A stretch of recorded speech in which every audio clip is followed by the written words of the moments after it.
Hola, ¿cómo están? Este es un pequeño video que les hago para la clase 3. En realidad la clase 3 no estaba pensada en tener un video, pero algunos estudiantes me la pidieron.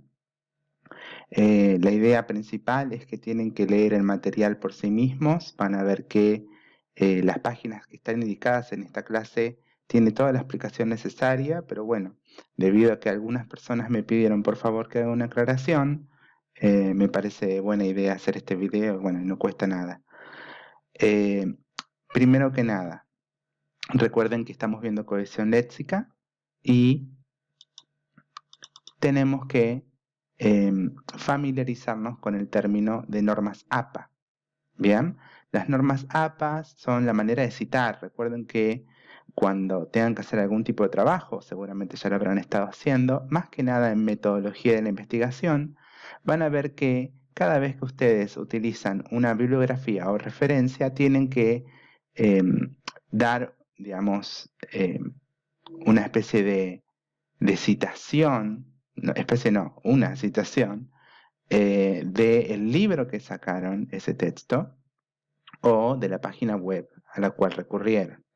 Bien, lo único que les recomiendo, nunca chequeen cosas en Wikipedia. Bien, Wikipedia eh, es algo colaborativo y lo puede modificar cualquier persona, por eso no se lo acepta generalmente. Bien, así que bueno, para que vean un poco cómo funcionan las normas APA, que se las recomiendo que las vayan estudiando, búsquenlas por internet, eh, porque en metodología de la investigación las van a usar mucho.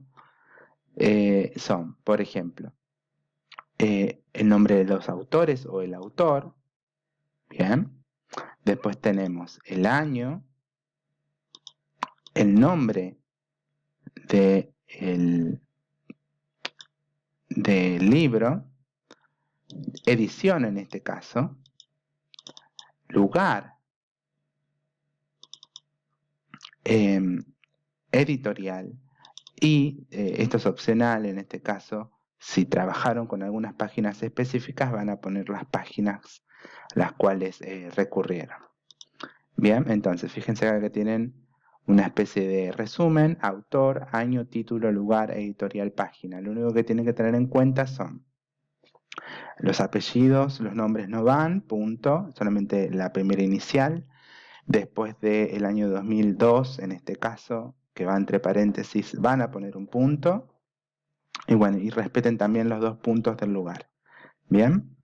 En cambio, si estamos utilizando una cita web, van a ver que solamente se pone el HTTP o la www que utilizaron y luego la fecha de la consulta. Bien, esto es obligatorio. Así que bueno, en la actividad que tenían que realizar para la actividad 3, van a ver que tenían que lidiar o manejar estas normas APA, tenían 5, y tenían que, de alguna manera, unirlas con determinados textos académicos, que son extractos en realidad.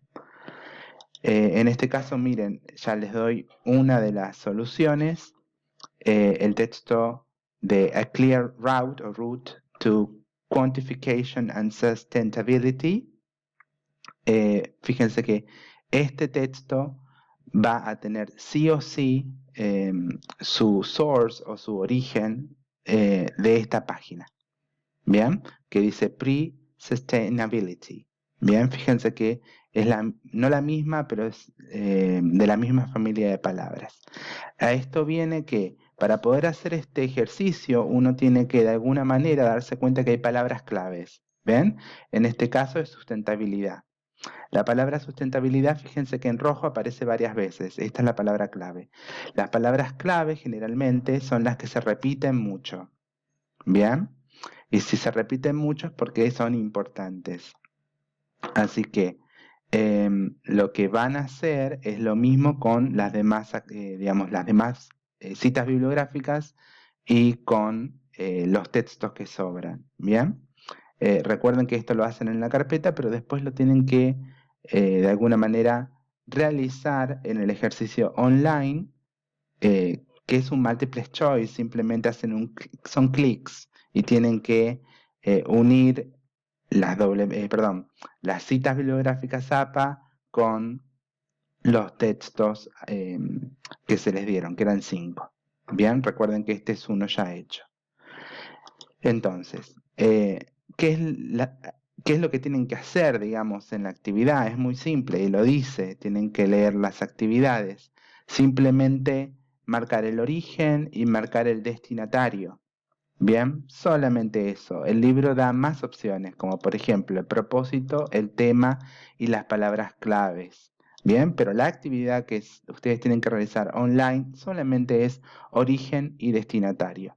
Bien, esto tiene que ver con qué podemos identificar dentro de estos textos, qué nos pueden ayudar a nosotros a reconocer, digamos, qué tipo de texto es o de dónde salió este texto, quién lo puede leer, etcétera. Entonces, cuando hablamos de origen, hablamos de dónde se extrajo el texto.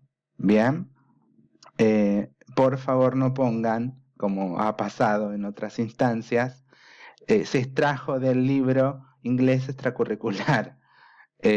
Sí, se extrajo del libro inglés extracurricular, pero la autora de ese libro extrajo ese texto de otra fuente, de otro origen. Bien, lo trajo, por ejemplo, esta es la pregunta que le hacemos nosotros, no sé, de una enciclopedia, de una página web. Bien, a eso va la pregunta con origen. Y con destinatario, que puede ser uno o muchas personas, bien, sería quién es el público ideal, bien, para leer este texto. ¿Por qué? Em, porque no todo el mundo puede leer todos estos textos. Los niños no pueden leer estos textos. Bien, adolescentes tal vez, otros profesionales sí lo van a poder leer, pero el asunto es, cualquiera lo puede leer y si es capaz de leerlo, ¿le serviría para su trabajo o estudio? No sé si se entiende. Si el texto, por ejemplo, es acerca de medicina, ustedes se cae maduro que van a entender que lo va a leer un personal de salud, no lo va a leer un arquitecto. Bien, a eso me refiero. Así que no pongan, por ejemplo, profesionales, porque ¿qué tipo de profesionales? Tienen que ser más específicos con eso. Igual la actividad ya está predeterminada y van a ver que les tira de alguna manera un rango de destinatarios, ¿no? Es decir, eh, quiénes pueden ser que lo puedan leer a este texto. Bien, el propósito siempre es el para qué me sirve leer ese texto. La temática, por ejemplo, tiene que ver muchísimo con las palabras claves, porque son los conceptos relacionados. Por ejemplo, sustentabilidad. Bien, es decir, esa es una palabra clave y era de alguna manera la temática de ese texto. Bien, recuerden que algo sustentable es algo que puede perdurar en el tiempo eh, con respecto a lo ecológico, etcétera. Bien, así que bueno, esta es una explicación bastante breve. Eh, Creo que hubo una alumna que me consultó, me dijo que no había entendido, estaba preocupada. Bueno, yo le había comentado que no era muy difícil, ¿bien? Así que espero que lo hayan entendido y que les haya servido en el caso que hayan estado un poco confundidas. Recuerden que las actividades que realizan son de autocorrección, ¿bien? Es decir, que una vez que las terminan de realizar, ya les tiene que tirar la nota. Y por lo que estuve viendo recién, hicieron prácticamente todo perfecto. Bien, así que les mando un saludo y nos vemos la semana que viene.